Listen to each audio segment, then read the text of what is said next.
تو تنها امید منی، میدونی یا نه؟ اختیار داری بابا. یه روز پلیس بودن و ول میکنی، بارو سر کارا وای میسی، منم با لذت شاهکارم رو تماشا میکنم. بابا این مال توه. سفارش دادم فرستادن، با این راحت تر حرف میزنیم، ولی هر روز سیم کارت تو باید عوض کنی، میشکنی میندازی دور. باشه بابا، منم پرونده سارپو نگاه کردم. خب داستانش حقیقت داره، با مادرشم آشنا شدم. خب یعنی از طرف سارپ مشکلی وجود نداره، ولی هنوزم میگم چه لزومی داره یه پلیس سابق رو بیاریم پیش خودتون؟ اینجوری نگو، این حرفو نزن. اون پسرم جنم داره، ممکنه به کارمون بیاد. کسی که میگین جنم داره رو رئیس آگاهی اسلحه کشید. سگی که صاحبشو گاز بگیره به درد هیچ کس نمیخوره.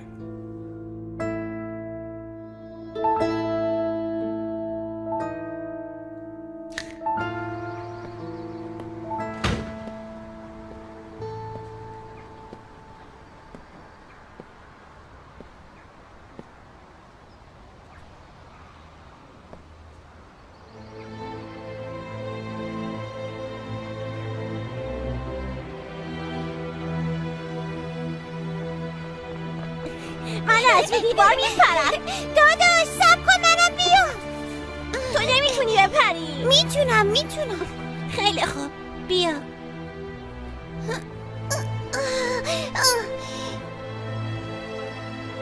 خیلی بلنده، من نمیتونم. خیلی خوب باشه بپر، من میگیرمت. اگه نگیری چی؟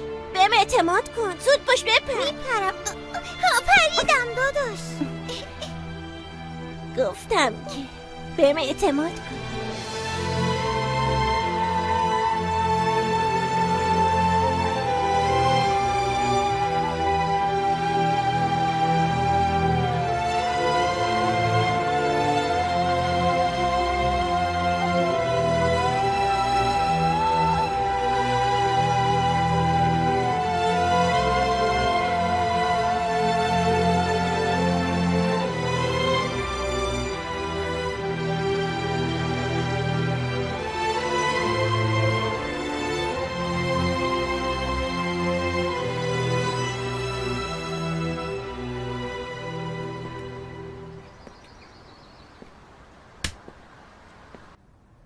من که میگم یه بار دیگه در مورد سارپ فکر کنین.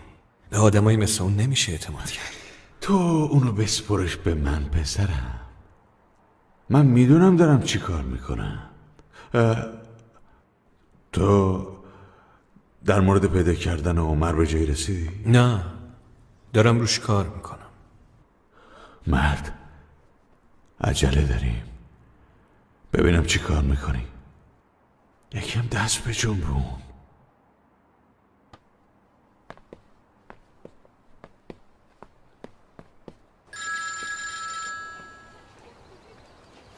بله. الو، چطوری پسر دیوونه؟ بگو اسد آقا. همیشه عصبی هستی پسر. ببین چی میگم، بابا تو رو میخواد، ولی مغازه نه، میای خونه. باشه میام.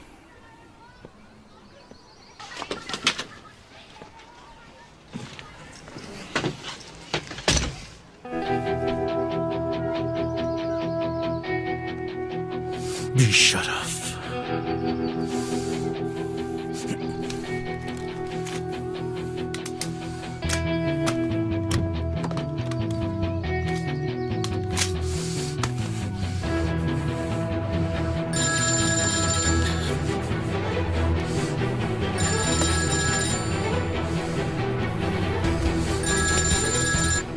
بفرمایید. جعبه به دستت رسید؟ آره رسید. پس دیدی داخلش چی بود؟ تو کی هستی؟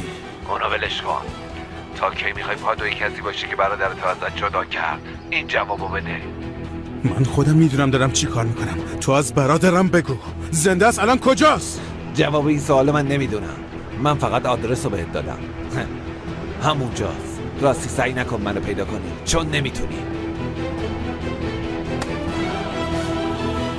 الو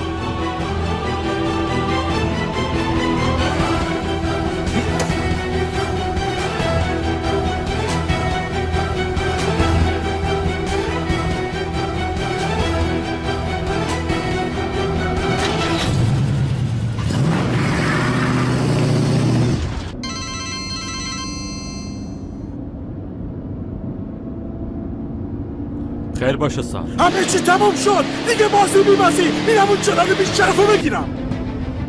چی داری میگی؟ اتفاقی افتاده؟ بهم بگو. عکس 5 سالگی برادرم که تو 3 سالگی مرده بود و پیدا کردم. امید آدمای چنان دزدیده بودن.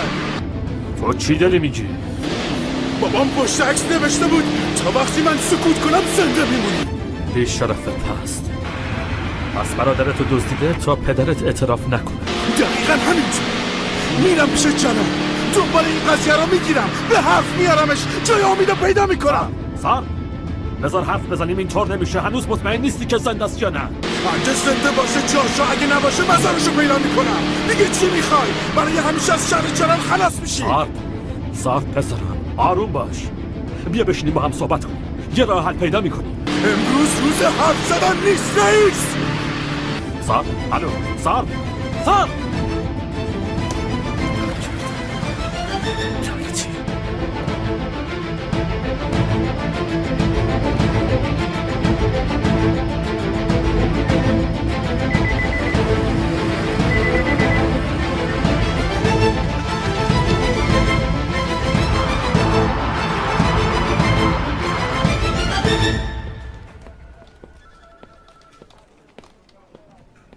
چطوری؟ خوبم. تو چطوری؟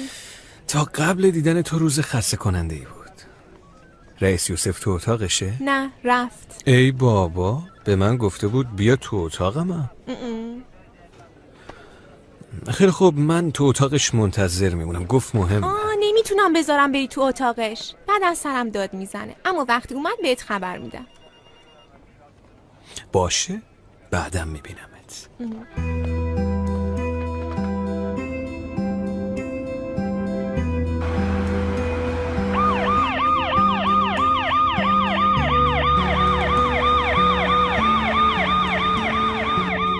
حالا که انقدر نزدیک شدیم داری همه چی رو خراب میکنی.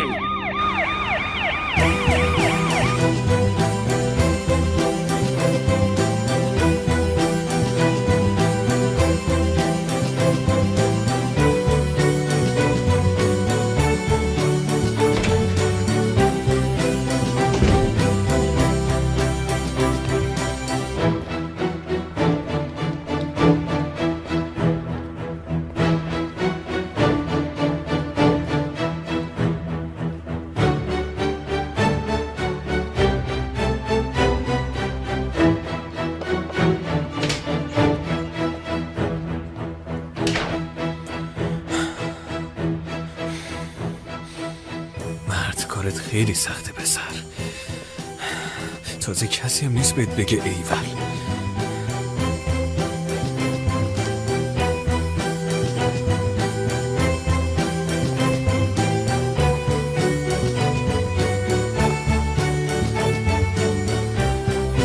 پس این لعنتی کجاست؟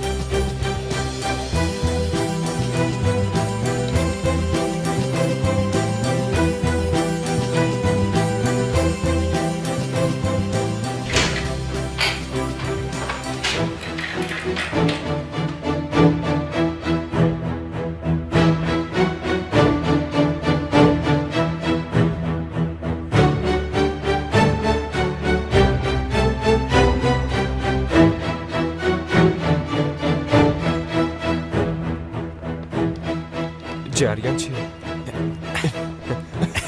امان از دستتون.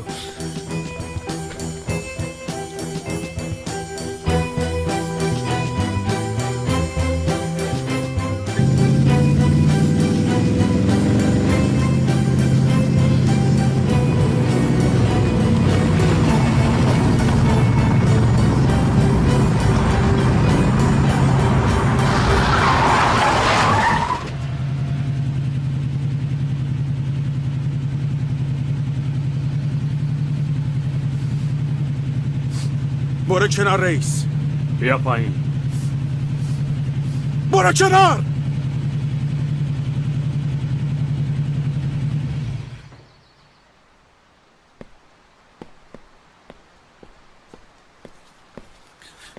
اینو نگاه کن، نگاه کن، پشتشو بخون. مادرم سالها خونه دل خورد، فکر میکرد پسرش مرده. میفهمی؟ حتی مزاری نداشت که بالا سرش بشینیم گریه کنی. من همش خودم رو سرزنش میکردم رئیس. نگو این کثافت برادرم رو دزدیده بود. یه بچه 3 ساله بود، یه بچه 3 ساله. تلافیشو سرش در میارم، کاری میکنم خودش همه چی اعتراف کنه. اگه نتونی به حرف بیاریش مثل بلبل حرف میزنه. بهت تضمین میدم رئیس، اگه امید زنده باشه پیداش میکنم و میبرمش پیش مادرم. خیلی خوب باشه، اونم یه احتماله، ولی من باز میگم اگه حرف نزنه چی؟ اگه جای نجات برادرت باعث مرگ اون بشی چی پسر؟ اون وقت جواب مادرتو چی میخوای بدی؟ فرض کن برادرت زنده است، اون وقت تو چی کار میکنی؟ کاری میکنی که باعث مرگ اون بشه. میفهمی داری چی کار میکنی؟ من حواسم به همه چی هست، تو نگران نباش. گوش کن، تو دیگه نفوذی هستی، باید راههای دیگه رو امتحان کنی، راهی که بهش آسیب نرسه. نصیحت تموم شد؟ اگه تموم شد برم. یعنی از پدرت بهتر سر از این کارا در میاری؟ منظور چیه رئیس؟ ببین، حتی پدرت هم فهمید که بهترین راه سکوت کردنه. اگه میخواست نمیتونست کار جلال رو تموم کنه، نمیتونست همه چی اعتراف کنه، پس چرا این کارو نکرد؟ چون نخواست جون تو، برادر و مادرت به خطر بیفته پسر. همه اینا یه مش حرفه. تو فقط به فکر مأموریت خودت هستی.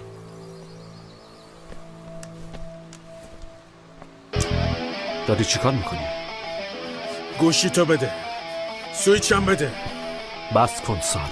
گفتم بده.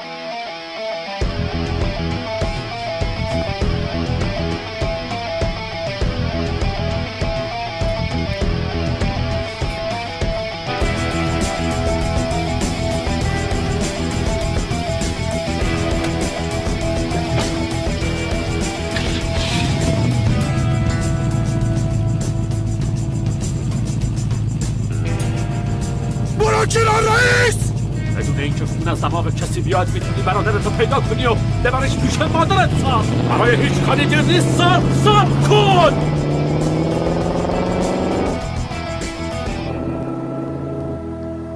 عجب آدم مریضیه ها.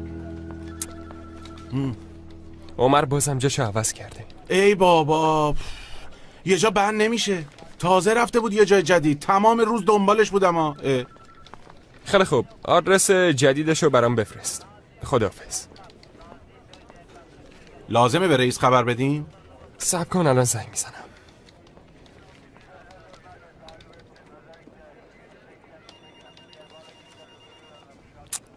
جواب نمیده.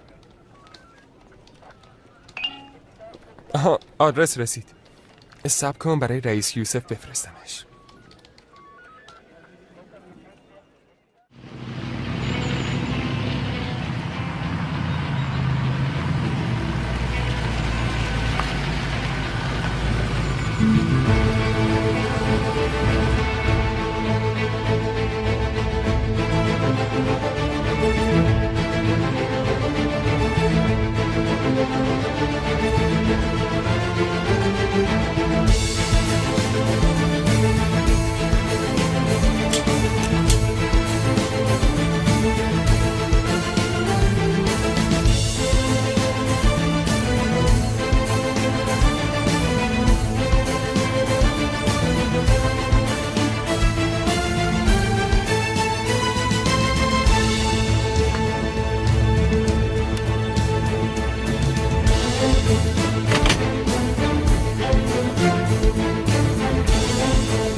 خوش اومدی.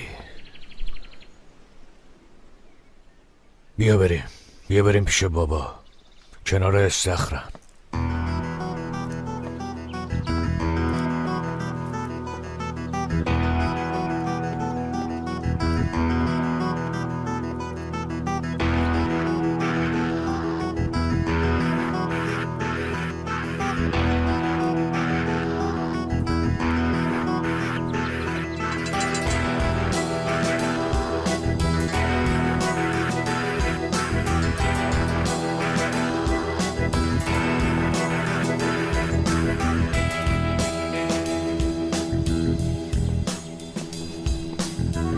این چرا امروز نرفت مدرسه؟ یکم تب داشت، صبح دارو خورده، الان بهتره. پس بعد استراحت کنه.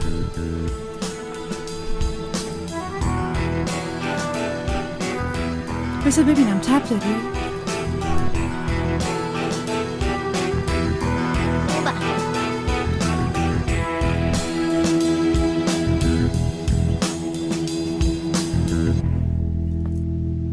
سرپ به اینجا.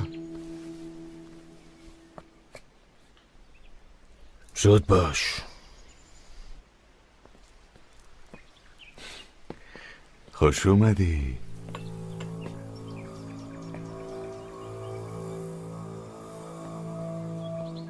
اگه جای نجات برادرت باعث مرگش بشی چی جواب مادرتو چی میخوای بدی؟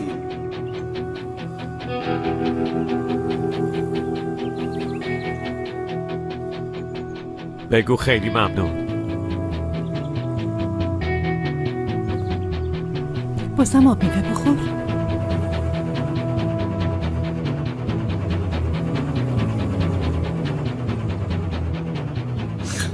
خیلی ممنون. ببین این پسر من مصطفیه. به عمو سرپ سلام کن بابا جون. سلام آقا.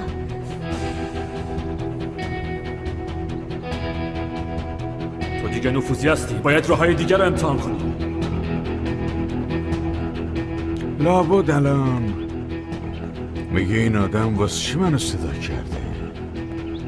خب یه جلسه کاریه، موضوع مهمیه، خواستم تو هم باشی. نظرت برام مهمه.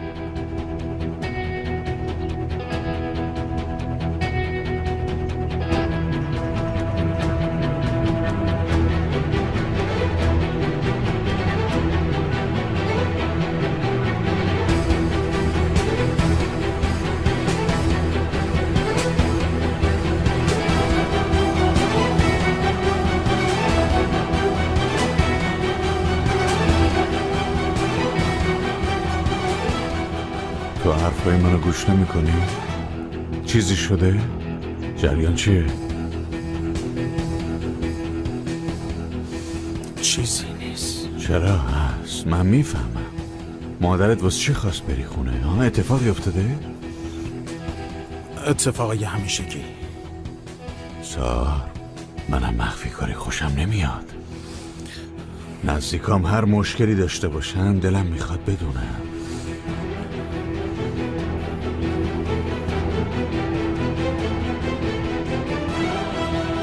دم شما گرم بابا.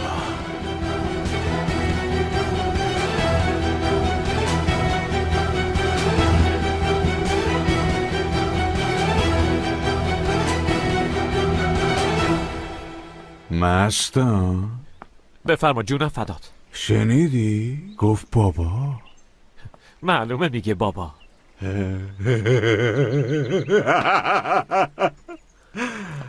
بابا اگه امری با من نداری من باید برم. باشه برو. الان منتظر ملکیم. وقتی اومد جلسه رو شروع میکنیم. تو برو تو پذیرایی یه ذره منتظر باش تا ما بیایم. باشه؟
ساکت میمونم امید، به خاطر تو، به خاطر اینکه پیدات کنم ساکت میمونم.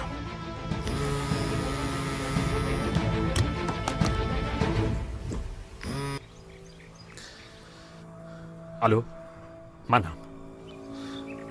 هر طور که میخوای میشه. کارشو از داخل یه سره میکنم. آفرین پسرم، مطمئن باش که بهترین تصمیم رو گرفتی. گوشی و سویچو میفرستم دفتر، از اونجا بگیر. خیلی خوب باشه. اگه کار فوری داشتی به این شماره زنگ بزن. خیلی خوب.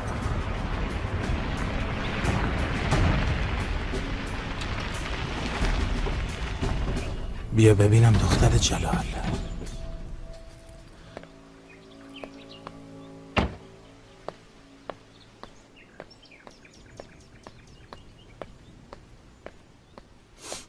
کجا؟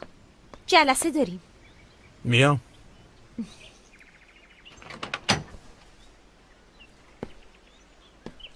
تو چت شده؟ هیچی، بیا بریم.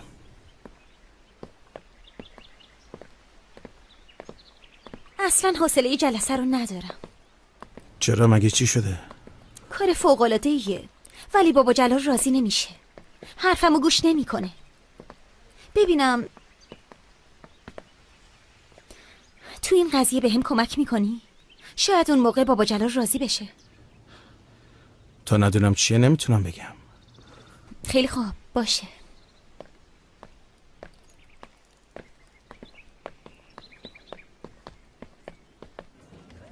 چه خبر؟ انگار اگه من زنگ نزنم خبری ازت نمیشه. به خدا سرم شلوغه، کلی کار ریختن سرم. خیلی خوب، یه استراحت به خودت بده. میخوام ببرمت بهترین قهوه استانبول بخوری. بدم نیست، برای منم یه تنوعی میشه. چطوره تو رستوران خاله فوتون هم دیگه رو ببینی؟ الو؟ الو، چی گفتی؟ متوجه نشدم. ای بابا، شارژم تموم شد. اصلا گوشی تو یه لحظه بده. بگی.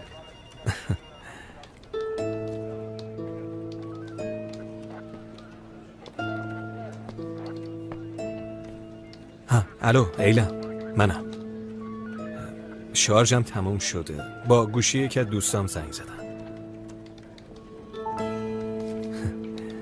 جمله آخرت چی بود؟ گفتم بیا رستوران خاله فوتون. باشه، من بهت زنگ میزنم. خدافظ، باید فعلا قطع کنم. باشه، عالیه. پس تو رستوران میبینمت.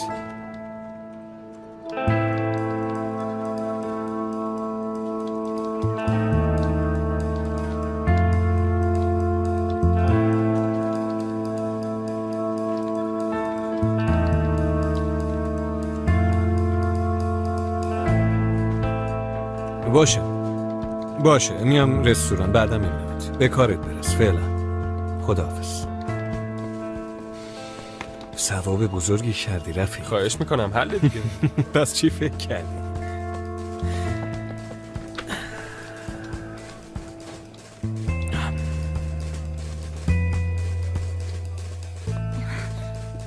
جیدا خانم اجازه هست؟ زیاد وقتتون رو نمیگیرم. 60 ثانیه وقت داری. باشه، پس اینطوری شروع کنم. خبرنگاری رویای بچگیم بود، اما اخبار پلیسی 45 ثانیت مونده. من نمیخوام تا آخر عمرم خبرنگار اخبار پلیسی باشم. جیدا خانم، هدفهای زیادی دارم. 30 ثانیه آخر. اگه حرف حسابتو نزنی از اونم خبری نیست. یه خبر در مورد یه باند کوچه بازاری دارم که به یه مافیا وصله. توضیح بده. یه چند ماهی میشه تحقیق میکنم. دارم یه پرونده آماده میکنم. هنوز اول راهم، اما وقتی تمومش کردم خیلی سر و صدا میکنه. میتونی اینو ثابت کنی؟ اگه بتونی ثابت کنی خبرنگار تمام وقت میشی. ثابت میکنم. حتی یه منبع خبری مخفیم دارم. منبع خبرت کیه؟ نمیدونم، از طریق ایمیل با هم در ارتباطه. چی داری میگی؟ شاید دارن ازت سوء استفاده میکنن. نه بابا، مگه میشه؟ یعنی شدنیه؟ فکر نمیکنم. ما چیا که ندیدیم. یا باید بفهمی منبع خبرت کیه یا این موضوع رو فراموش میکنیم. ولی جیدا تا خانم، وقتی مطمئن نباشیم هیچ خبر جنجالی رو نمیتونیم چاپ کنیم. صحبتمون تموم شد.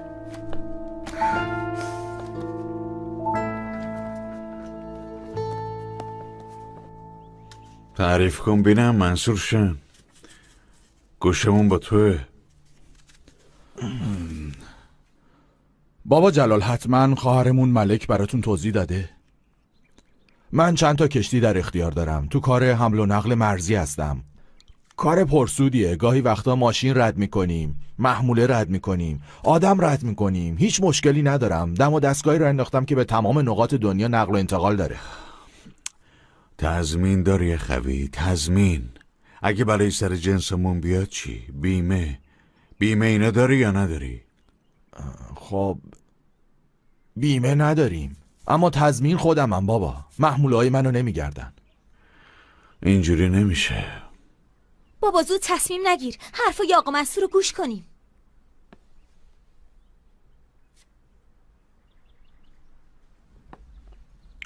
چیو گوش کنم دخترم؟ همه چیو گفت دیگه. بابا این کار میتونه برای ما خیلی خوب باشه. دخترم نشنیدی چی گفتم؟ به سلامت داداش.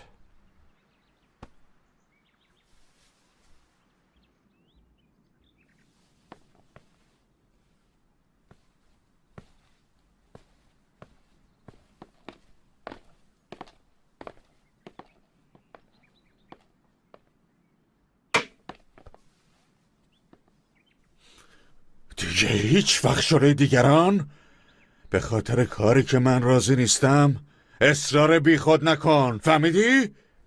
ولی بابا مگه تو عقل نداری؟ بسه. خسته شدم بس که همش اینطوری با هم حرف پس میزنی. دهنمو وا نکن. فقط یه احمق میتونه اینو بیاره پیش من. مگه این آدم کیه؟ ها؟ من به این که اینقدر راحت حرف میزنه شک دارم. اصلا به این طرف قضیه فکر نمی کنی؟ هر کسی رو میارم همین کارو میکنی. حتی یه بارم بهم اعتماد نکردی. ولی دیگه تموم شد. این بار آخر بود. دیگه تموم شد. ملک!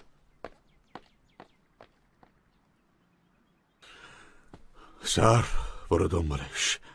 هر وقت آروم شد بیارش پیش من. چشم.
آها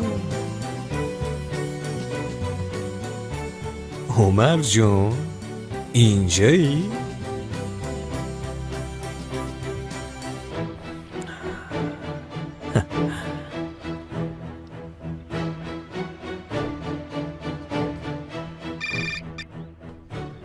خبر خوبی برام داری؟ نه همینطوری زنگ زدم یه حال احوالی بپرسم.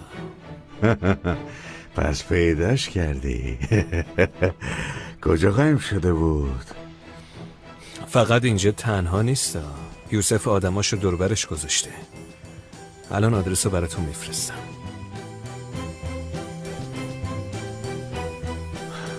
خیلی خوب فهمیدم.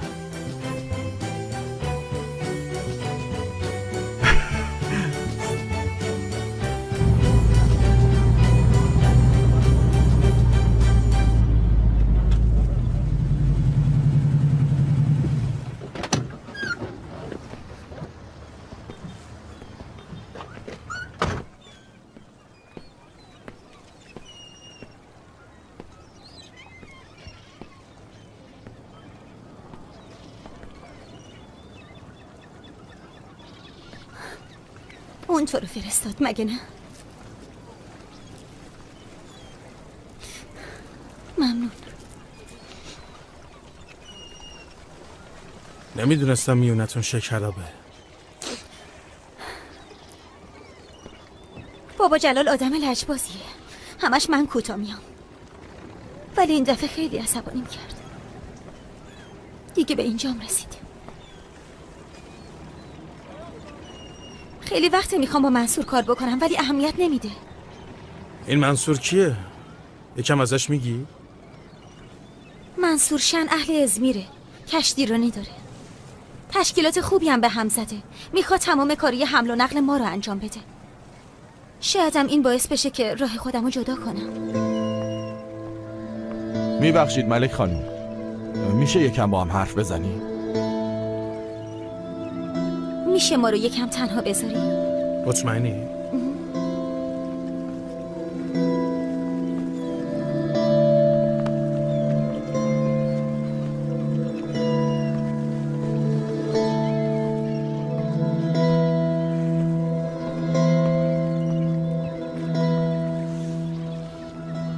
فوری خوب گوش کنید. منصور شن صاحب کشتیرانی اهل ازمیر، جلال باش کار میکنه. الان بررسی میکنم، نتیجه رو خیلی زود برات میفرستم.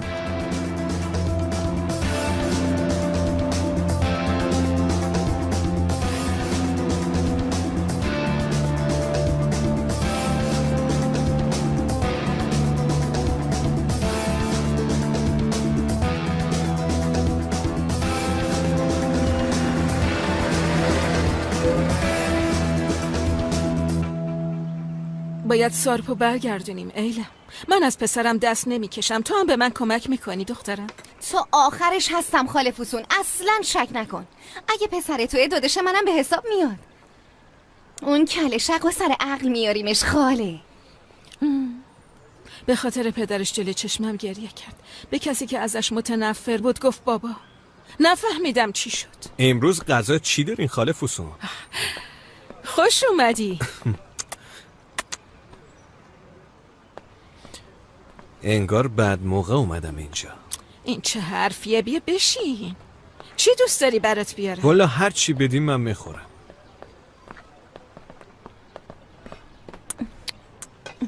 چی شده؟ بعداً بهت میگم. حالتون خوبه؟ خوبم. بشقاب شکست. خیلی خب من جمعش میکنم، بشقاب مشکلی نیست. شکست. شما بشینید. بذار اول غذای مرتو بدم. ولش کنین، من باش، حالا میام. بیاین بشینین. بیاین 2 دقیقه بشینین. حواسم سر جاش نبود. عیبی نداره، پیش میاد. اصلا فکرشم نکن، اشکالی نداره. فقط این بشقاب انداختن و این چیزا اگه نمیخواین بیام خب به خودم بگین خاله فسون. تو پسر خوبی هستی. اگه پسرم زنده بود هم سن و سال تو میشد. میگم اگه زنده بود، اما هیچ وقت مرگشو باور نکردم. ایلم بهم گفت روزای سختی گذروندین. خیلی سخت. بعد از گم شدنش چندین روز نتونستم برم تو اتاقش. بعد یه روز جسارتم رو جمع کردم، رفتم تو، رو تخت خوابش نشستم. درست همون لحظه احساس کردم الان با خنده میاد تو اتاق. از اون روز به بعد دیگه اون حسو از دست ندادم هیچ وقت. امید زنده است. میدونم زنده است. یه روز از اون در میاد تو. الان میگین این زن حتما دیوونه شده. ما کارو نمیذارم. باش، ما کارو نمیذاره. خالی خودتون بودین اینجوری نمیشد. خسته نباشه فسون خانم، حالت چطوره؟ خوش اومدی گکسال. خیلی ممنون خانم. تسلیت میگم، پدرت آدم خیلی خوبی بود. روحش شاد باشه. خدا ازت راضی باشه. یه موضوعی هست فسون خانم، برای همین مزاحمتون شدم. بفرما، گوش میکنم. نمیدونم چجوری شروع کنم، ولی بهتره بدون تعارف برم سر اصل مطلب. من و بقیه وارثا نشستیم و یه تصمیمی گرفتیم. قرار شد کرایه مغازه رو بیشتر کنیم. پدرمون کرایه کمی ازت میگرفت. خودت هم میدونی ارزش اینجا خیلی بیشتر از این است. درست میگی. خب چقدر میخواین؟ تقریبا 3 برابر کرایه الان. 3 برابرش غیر ممکنه. من نمیتونم انقدر پول بدم. پس باید مغازه رو خالی کنی فسون خانم. شرمنده.